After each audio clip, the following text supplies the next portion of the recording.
गांव से आए साल भर के राशन।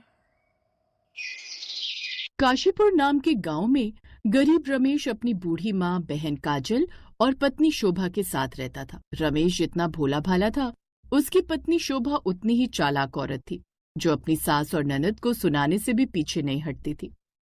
काम में भले ही वो काफी तेज तर्रार थी, लेकिन इसके साथ साथ उसकी जीभ भी काफी तेज थी। एक रोज, ए काजल, ये मटका उठाकर कहाँ चल दी? भाभी घाट से पानी लेने जा रही हूँ। हा आई बड़ी पानी लेने जा रही हूँ। रसोई में तुझे बर्तन का ढेर दिखाई नहीं देता? उसे क्या ये बूढ़ी माँ जी धोएंगी?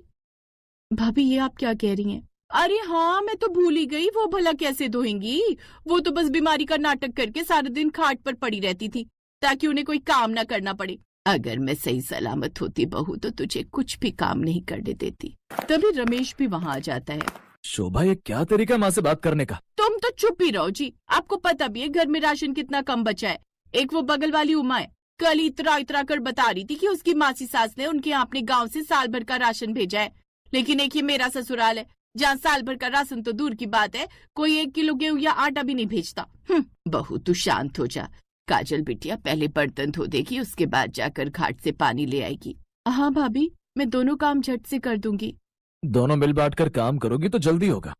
रमेश थका हुआ सा अपनी माँ की खाट पर बैठ गया। क्या हुआ बेटा, आज तूने आने में देर कर दी? लाला जी के खेत में काम ज्यादा था क्या? हाँ माँ, आज तो पूछो मत, बहुत काम था। हरी और सुखिया काम पर नहीं आए थे तो काम रुका हुआ था। तो लाला जी ने भी कहा रमेश के होते हुए हमें चिंता की बात नहीं, क्यों रमेश कर लेगा ना। फिर मैंने कहा हाँ। उसके बाद तो लाला जी ने बहुत तारीफ भी की। हे भगवान, क्या करूं मैं इस आदमी का? इसे तो कोई भी मूर्ख बना जाता है। अरे बहू, मेरा बेटा सीधा है बहुत, इसलिए लोग इसके साथ ऐसा करते हैं। इसमें इस बेचारे की क्या गलती? गलती तो मेरी है जो मैंने आपके बेटे से शादी की। जब से इस घर में आई हूँ कभी भी पूरा राशन घर में आता नहीं देखा। अरे आप लोग गलत समझ रहे हैं, लाला जी बहुत अच्छे हैं। उन्होंने तो खुश होकर मुझे इनाम भी दिया। इनाम की बात सुनकर शोभा की आंखें चमक उठती हैं। मुझे तो पता ही था मेरे पति बहुत होशियार है। अच्छा जी, क्या इनाम दिया बताओ ना। हाँ भैया बताओ, क्या मिला? अगर ज्यादा पैसे होंगे तो इस बार हमारे घर में राशन पूरा ले आना आप, क्योंकि हमें खाना खाने को दिन में बस 2 बार ही मिल पाता है, वो भी भर पेट नहीं। काजल की बात सुनकर रमेश की आंखें भर आती हैं तो उसकी माँ बात बदल देती है। तू चुप कर, कुछ भी बोलती है। रमेश अपने कुर्ते में हाथ डालता है और 1 रुपए का सिक्का निकालता है। हे राम, क्या करूं, इस आदमी का सत्यानाश हो इनका।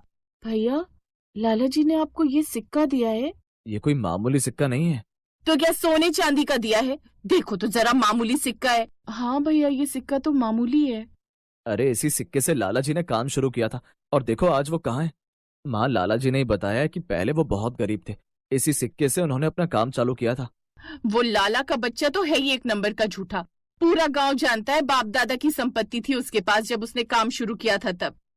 भैया, लाला जी ने आपको ठग लिया है।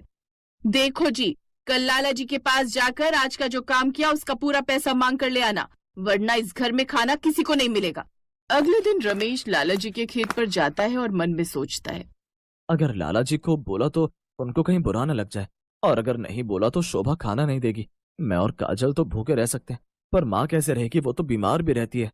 रमेश, ओ रमेश, भाई क्या कर रहा है वहां खड़े खड़े? जरा इधर आ। जी लाला जी।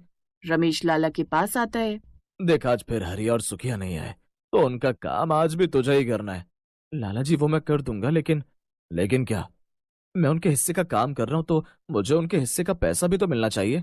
लाला जी कुर्सी से उठकर रमेश के कंधे पर हाथ रखकर बोलते हैं, क्यों रे रमेश, अब तुझको पैसे चाहिए? ज्यादा काम के? हाँ हाँ लाला जी। अगर ना दूं तो क्या करेगा? लाला जी, फिर मैं ज्यादा काम नहीं करूंगा। ठीक है, दूंगा पैसा, लेकिन तब जब तू पूरे खेत का काम करेगा अकेला। लाला जी, अकेले मैं नहीं कर सकता, ये 10 लोगों का काम है। पैसा चाहिए तो कर, वरना निकल। रमेश चुपचाप अकेले सारे खेत का काम करने लगता है और लाला बाकी के लोगों को छुट्टी दे देता है। कड़ी धूप में रमेश काम करता है और जब पानी पीने जाता है तो लाला उसे पानी देने से मना कर देता है। देख भाई रमेश, ये पानी मेरे कुएं का है, ये पिएगा तो पैसे काटूंगा। बता, पीना है पानी? रमेश पानी पिए बिना ही काम करने लग जाता है। रमेश काम कर ही रहा होता है कि तभी काजल भागते हुए आती है। भैया, माँ बेहोश हो गई है, भाभी भी घर पर नहीं है, जल्दी चलो।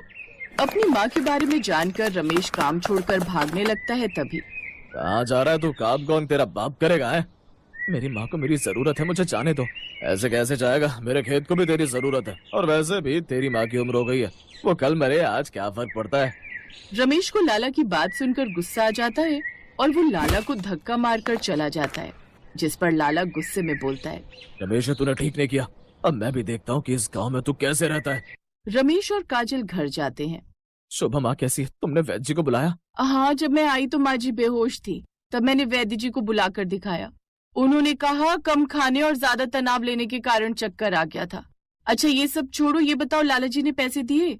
रमेश शोभा को सारी बात बताता है, जिस पर शोभा गुस्सा होती और रमेश और काजल को खूब सुनाती है और माफी मांगने को कहती है। रमेश भी लाला जी के पास जाकर माफी मांगता है, लेकिन अब बात लाला जी के सम्मान पर आ गई थी, इसलिए वो धक्के मारकर घर से उसे निकाल देते हैं। रमेश जहाँ भी काम मांगने जाता है, लाला जी के डर से उसे कोई काम नहीं देता। ऐसे ही कई दिन हो जाते हैं। 2 महीने से उनके घर में किसी ने सही से एक वक्त का खाना नहीं खाया था। देखो क्या हो गया आपके कारण, क्या जरूरत थी लाला जी को धक्का मारने की? हम सबकी हालत के जिम्मेदार आप हो। शोभा की बात सुनकर रमेश की आंखें भर आती हैं और वो घर से निकल जाता है। और बहुत कोशिश के बाद भी जब उसे काम नहीं मिलता तो वो एक नदी के किनारे जान देने जाता है। तभी उसकी नजर एक बच्चे पर पड़ती है जो डूब रहा होता है।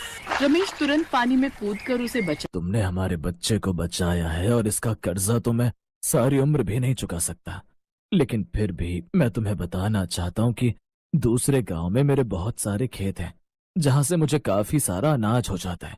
दाल, चावल, गेहूं, आटे से लेकर हरी सब्जियां तक सब है। मैं कल ही वो राशन तुम्हारे यहाँ भिजवा देता हूँ। जिस इंसान ने मेरे बच्चे की जान बचाई, उसके परिवार को मैं कैसे भूखा मरने के लिए छोड़ सकता हूँ। और हाँ, मेरी इस गांव में एक फैक्ट्री भी है। अगर तुम चाहो तो मेरी फैक्ट्री में काम कर सकते हो। महीने के पूरे 25,000 दूंगा, और साथ में साल भर का राशन मुफ्त से मेरे खेतों से भिजवा दिया करूंगा। ये बात सुनकर रमेश बड़ा खुश हो जाता है और वो इस नौकरी के लिए हाँ कर देता है। फिर अगली सुबह रमेश के घर के बाहर एक बड़ा सा ट्रक आकर रुकता है, जो कि सेठ जी ने भिजवाया था। उस ट्रक में ढेर सारे चावल, आटा, दालें और सब्जियां होती हैं, जो कि उनका साल भर का राशन था। उनका भंडार घर, जो कि हमेशा खाली रहता था, आज पूरी तरह भरा था। ये सेठ तो बहुत ही भला आदमी निकला। लाख लाख शुक्र हो भगवान तेरा। अब रमेश की राशन की चिंता सदा के लिए समाप्त हो गई। साथ ही अब वो उनके यहाँ नौकरी भी करने लगा, जिससे उन्हें अच्छी खासी आमदनी